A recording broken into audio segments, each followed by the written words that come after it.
Quand j'avais 16 ans, je suis allé dans un camp d'été près d'un canyon. Et un après-midi, on avait l'opportunité d'escalader un gros poteau qu'on appelait le mât de la terreur. En fait, on était supposé grimper au sommet d'un grand mât et se poser sur une toute petite plateforme. Bien sûr, on nous avait donné à chacun un casque et un harnais rattachés à une corde pour nous protéger en cas de chute.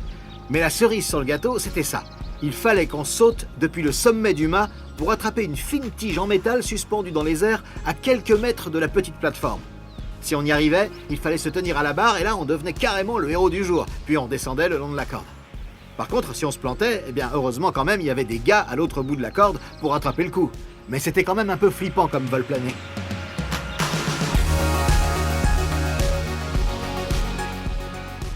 Un truc vraiment terrible.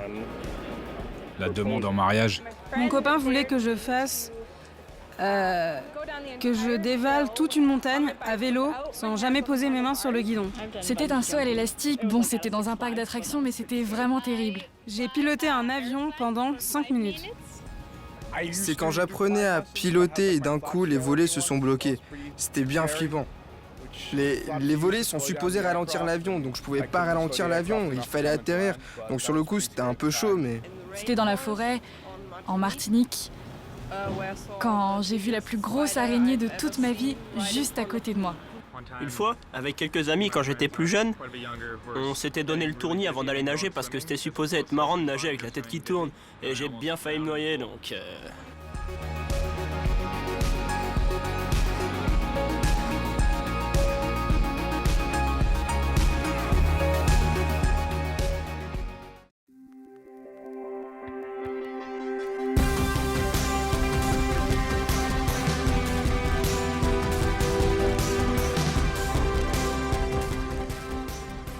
Moi, quand j'étais à la fac, un des moments les plus géniaux, c'était la semaine club. Il y avait au moins 100 différents clubs et autant d'associations. Et il y avait des tables un peu partout pour vous convaincre de vous inscrire.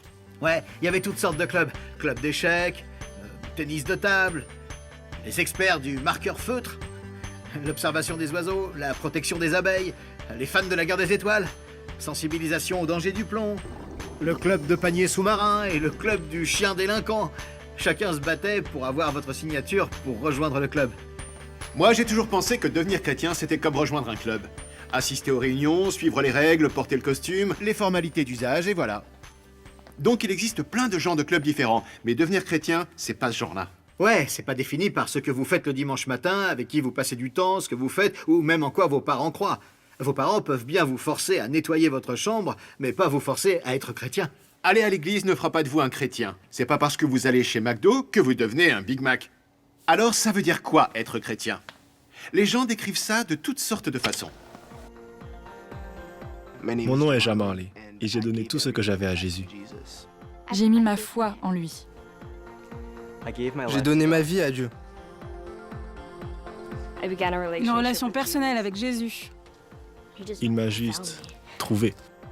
Quand j'ai vraiment dit oui à Jésus, pour la première fois, ma vie a vraiment pris du sens. Quand j'ai donné ma vie au Christ, j'ai découvert un amour vraiment stable, plein de pardon et de grâce. Quand j'ai confié ma vie au Christ, je me suis sentie en paix et très libre. Parce qu'en fait, devenir chrétien, c'est entrer en relation avec Dieu à travers Jésus-Christ. Et pour chacun, l'expérience est différente. Pour certains, c'est quelque chose de précis dont on se rappelle. Où, quand, ce qui s'est passé, ce qu'on a ressenti. Mais pour d'autres, ce qui s'est passé n'est pas toujours aussi clair. Ouais, pour certains, ça pourrait être une expérience genre s'endormir en conduisant la voiture, quand... Hey, Jazz... attends, ça craint ça. J'espère que de devenir chrétien, c'est pas comme s'endormir en conduisant une voiture. Ouais, laisse-moi recommencer. Ça peut être une expérience du genre s'endormir quand on roule en voiture. D'accord, ça, c'est beaucoup mieux. Vous savez pas exactement à quel moment vous arriverez à destination, mais quand vous y êtes, vous savez que vous êtes arrivé. Chacun de nous fait cette expérience d'une façon unique. Et c'est ça qui est bien. Pas de rituel, pas de formule, c'est une relation. On peut avoir confiance dans cette relation avec Dieu, parce qu'elle s'appuie complètement sur les promesses de Dieu le Père, sur la vie, la mort et la résurrection de Jésus, et sur l'assurance qui vient du Saint-Esprit. Alors c'est quoi une relation avec Dieu ? Certaines amitiés ne sont pas constantes, elles changent selon ce qu'on fait, ce qu'on dit, comment on se fringue, les études qu'on réussit ou pas, avec qui on traîne, l'argent qu'on se fait, la musique qu'on aime, l'ordi qu'on a, la voiture qu'on a, si on est chien ou chat, Pepsi ou Coca, café ou thé, si on est petit ou grand, vif ou stupide, lent ou rapide, fort ou faible et un tas d'autres facteurs. Notre relation à Dieu, c'est pas du tout ça. C'est complètement différent. Ça ne dépend pas de détails de ce genre-là. C'est totalement sans condition. On peut être confiant dans la constance de cette relation avec lui. Ça ne dépend pas de comment on se sent d'un jour à l'autre. Les sentiments changent. On a des hauts et des bas selon la météo, ce qu'on a pu manger, si on a bien dormi ou pas la nuit d'avant. Si notre foi dépendait de nos sentiments, ça partirait dans tous les sens. Mais la foi est basée sur les vraies, les fermes et inchangées promesses de Dieu qu'on trouve dans la Bible. Jetons un œil à quelques-unes de ces promesses. Avec Dieu, chacun est invité à vivre cette relation et à faire partie de sa famille. Dans Apocalypse 3:20, Jésus dit ceci. « Voilà, je me tiens à la porte et je frappe. Si quelqu'un entend ma voix et ouvre la porte, j'entrerai chez lui, je mangerai avec lui et il mangera avec moi. » Oui, tout le monde est invité à vivre cette relation unique avec Dieu. Ça ne dépend pas de qui vous êtes ou de ce que vous avez fait. Mon ami Josh dit qu'il ne peut pas devenir chrétien parce que l'Église, c'est pas pour des gens comme lui. Ça m'énerve trop qu'il ressente ça. Jésus passait du temps avec des prostituées, des menteurs, des voleurs. Du coup, il se sentait aimé et accepté par lui. Tout le monde est invité à vivre cette relation à Dieu par Jésus. Ça veut dire moi, ça veut dire Josh, et ça veut évidemment dire vous aussi.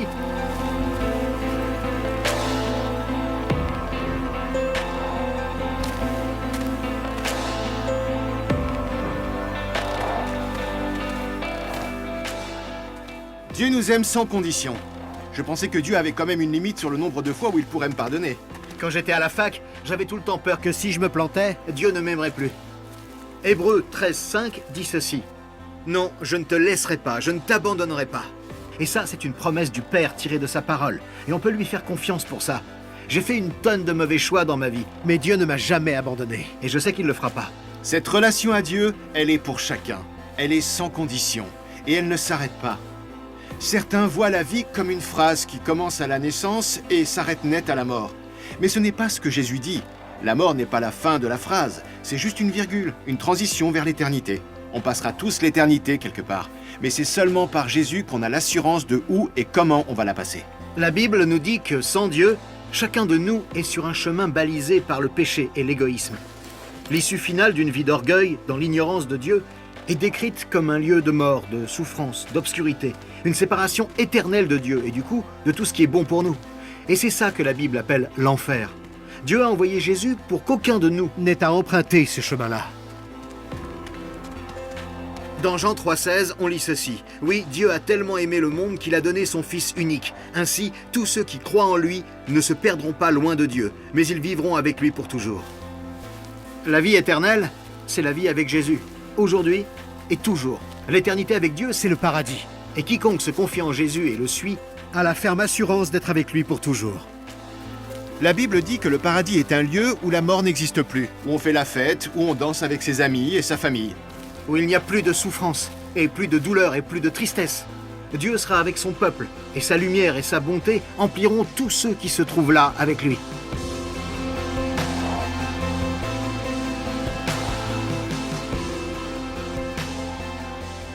Personnellement, je pense pas que je crois vraiment en Dieu.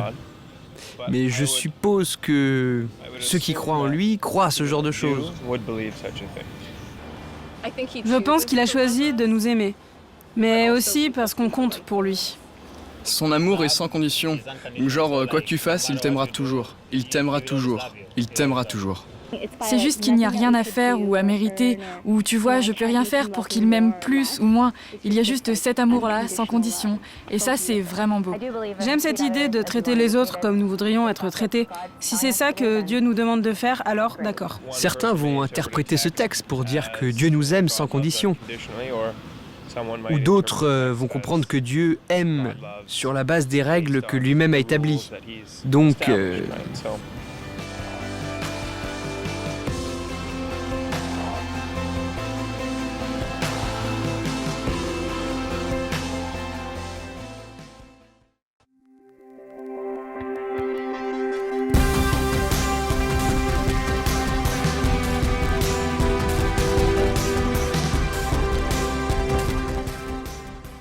Il y a quelques années, mon pote John a pris de mauvaises décisions et il a commencé à dealer. Il se faisait un tas d'argent et il était même assez fier de lui, jusqu'au jour où il a eu un mauvais plan, qui lui a valu une énorme dette.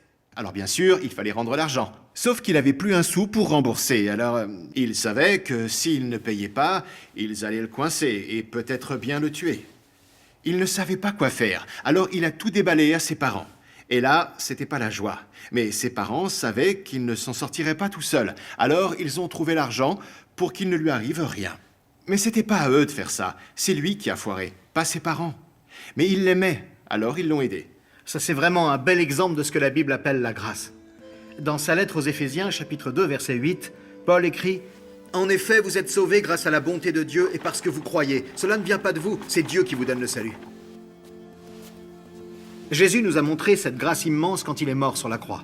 Il a endossé la dette des péchés qu'on ne pouvait pas payer. Il nous donne le pardon et la liberté en prenant sur lui tout le poids de nos fautes. Paul va plus loin quand il parle de la grâce de Dieu. Il dit que le salut n'est pas une récompense pour les bons trucs qu'on aurait faits, afin que personne ne puisse s'en vanter. Peut-être bien que vous avez déjà rencontré des chrétiens arrogants et sûrs d'eux-mêmes. Ils agissent comme s'ils étaient meilleurs que les autres, comme s'ils méritaient ce que Dieu donne, et pas les autres. Franchement, ils se trompent. Penser comme ça voudrait dire que c'est ce qu'on fait qui donne droit à l'amour de Dieu.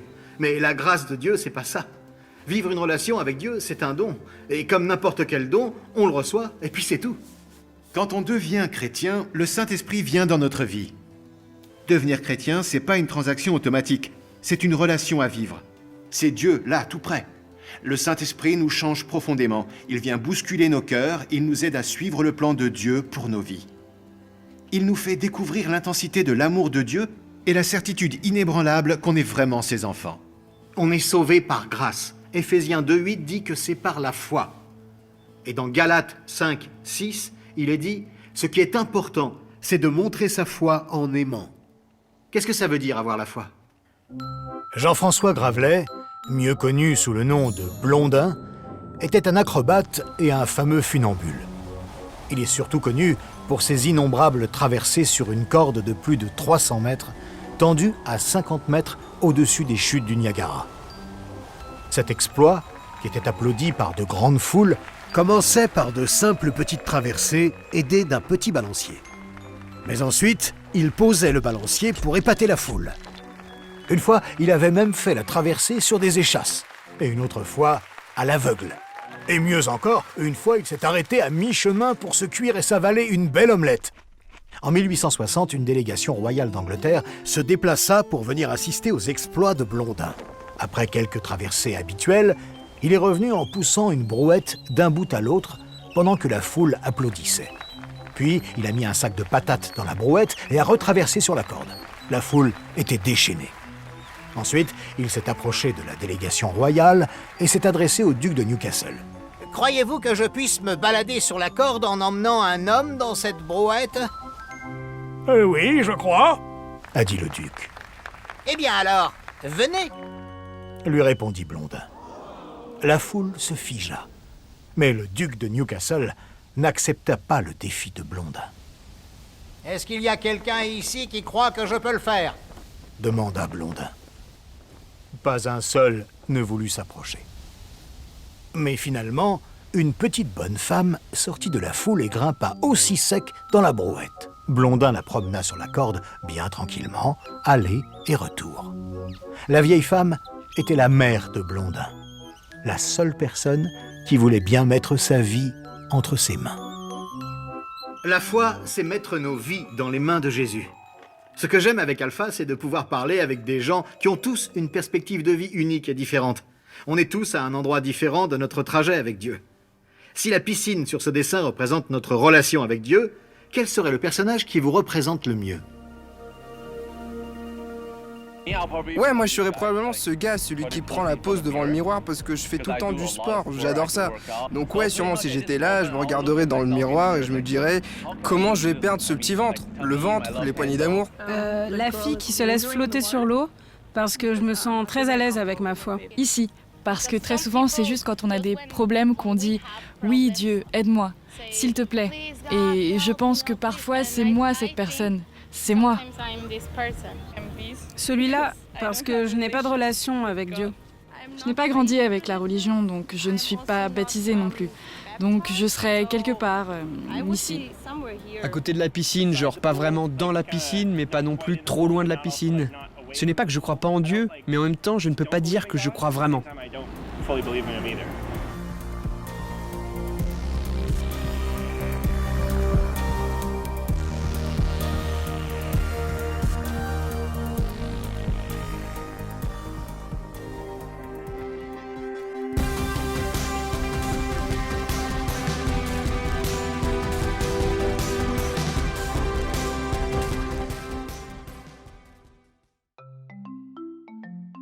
En 1858, un homme appelé John Patton voyagea vers quelques îles du Pacifique Sud appelées les Nouvelles Hébrides pour annoncer le message de Jésus aux tribus qui vivaient là-bas. Patton décida d'utiliser une traduction de l'évangile de Jean, mais découvrit qu'il n'y avait aucun mot dans leur langue pour dire foi ou confiance. Finalement, Patton s'assit près d'un des indigènes pour demander de l'aide.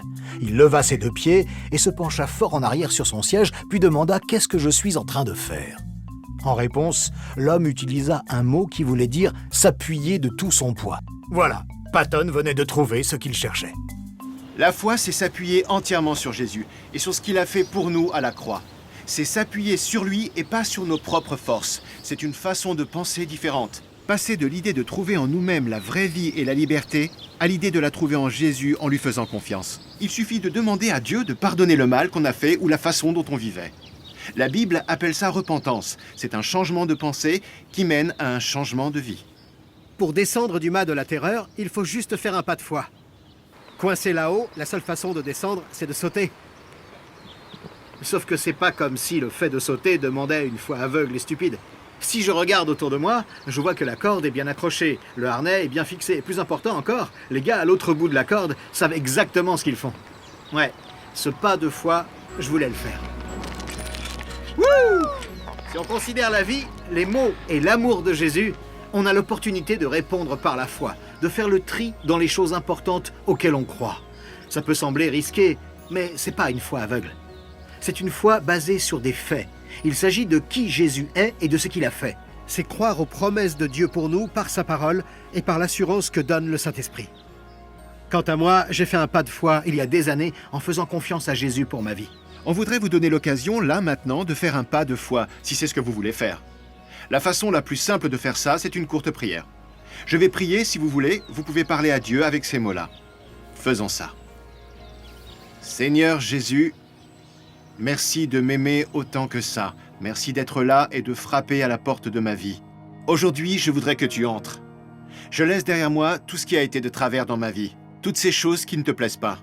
Je suis désolé pour ça et je te demande pardon. Merci pour cette croix où tu es mort pour moi, pour que je sois complètement pardonné et que je puisse prendre un nouveau départ. Aujourd'hui, je mets ma confiance en toi. Je te demande d'entrer dans ma vie et de me transformer par ton esprit. Merci Seigneur Jésus. Amen.